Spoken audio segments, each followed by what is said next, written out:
c'est l'histoire de Pierre et Enzo. Deux bons gars vraiment très sympas, mais qui végètent un peu dans la vie. Un jour, alors qu'ils traînent ensemble, et qu'ils se courent l'un après l'autre pour se taquiner, un célèbre coach en course à pied les repère.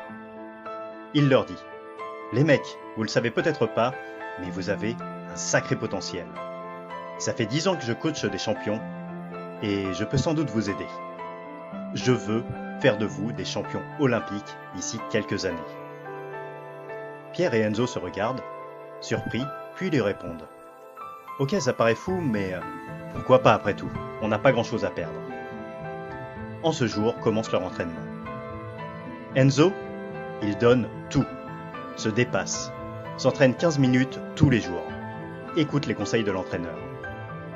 Pierre, il s'entraîne quand ça lui chante, et il préfère rester chez lui dès qu'il pleut, dès qu'il fait froid, ou dès qu'il a la flemme. Pire, il n'applique pas vraiment les conseils du coach. Il est même un peu méfiant. Il se dit que d'accord, les conseils de course à pied, ça marche pour les autres, mais lui, c'est différent. Lui, il n'a pas vraiment besoin de ça. Et d'ailleurs, naturellement et sans s'entraîner, il court déjà un peu plus vite qu'Enzo. Alors, petit à petit, Pierre commence à ne plus répondre au téléphone à son coach à chaque fois. Il commence à ne plus lire les textos, ni les mails de conseils du coach. Il commence à tourner ça un peu en dérision, à se dire que ça ne sert à rien, qu'il n'y arrivera jamais de toute façon. Et il commence à se justifier en se disant « Depuis que je m'entraîne, je ne cours pas plus vite, alors ça sert à rien. J'ai pas besoin de programme, je peux me gérer seul. » Enzo de son côté commence à douter un peu lui aussi, car malgré sa bonne volonté, il est encore loin de chrono de champion. Il n'a même jamais encore battu Pierre. Pire, certains des exercices lui semblent contre-productifs, et il perd de la vitesse en les faisant. Il a une décision à prendre. Est-ce qu'il va arrêter comme Pierre, ou est-ce qu'il va continuer à s'entraîner malgré tout? Le coach leur dit « Ça fait partie du processus. Les exercices vous feront gagner énormément de vitesse d'ici quelques mois, donc continuez à vous entraîner. » Mais Pierre, il a déjà abandonné dans sa tête. Il passe ses journées sur son canapé à regarder des séries et à se moquer d'Enzo qui, lui, a pris la décision de continuer. Faisons un saut dans le temps. 2 ans après, Enzo est devenu vice-champion de sa région. Il participe désormais aux sélections pour les Jeux Olympiques de Tokyo. Alors, il ne gagnera pas cette fois-ci, il se qualifiera peut-être même pas. Mais dans 4 ans à Paris, ça sera pour lui, devant son public, il en est sûr. Ses efforts ont mis du temps à payer, mais au bout d'un moment, tous les rouages se sont assemblés. Est-ce qu'il aura la médaille d'or?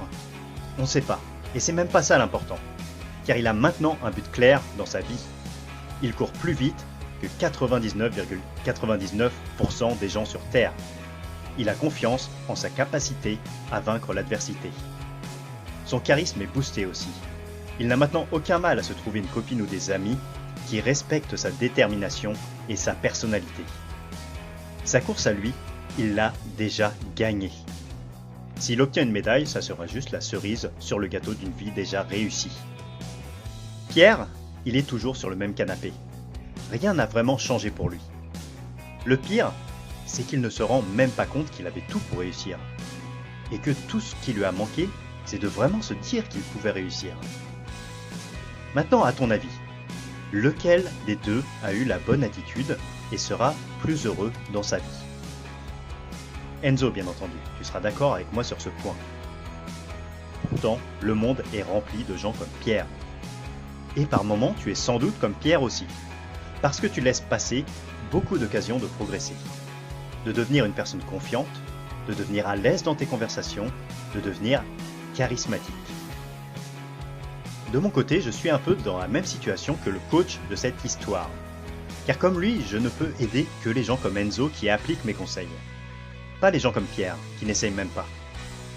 Si tu veux réussir à devenir une personne qu'on remarque, une personne charismatique, à ne plus avoir peur en public, il faut que tu passes de Pierre à Enzo au niveau de la mentalité. C'est indispensable. La morale de cette histoire, c'est que l'important ce n'est pas d'où tu pars. C'est quelle méthode tu décides de suivre et la régularité que tu vas mettre à l'appliquer. On n'apprend pas la guitare en jouant 10 minutes tous les 2 mois. Et on n'apprend pas plus à être charismatique si on n'y passe que 10 minutes tous les 2 mois. Ça n'existe pas, la progression en étant aussi dilettante. Si tu es prêt à faire un petit exercice de 5 minutes, au moins 3 fois par semaine, alors tu peux devenir un Enzo. Je te laisse seul juge.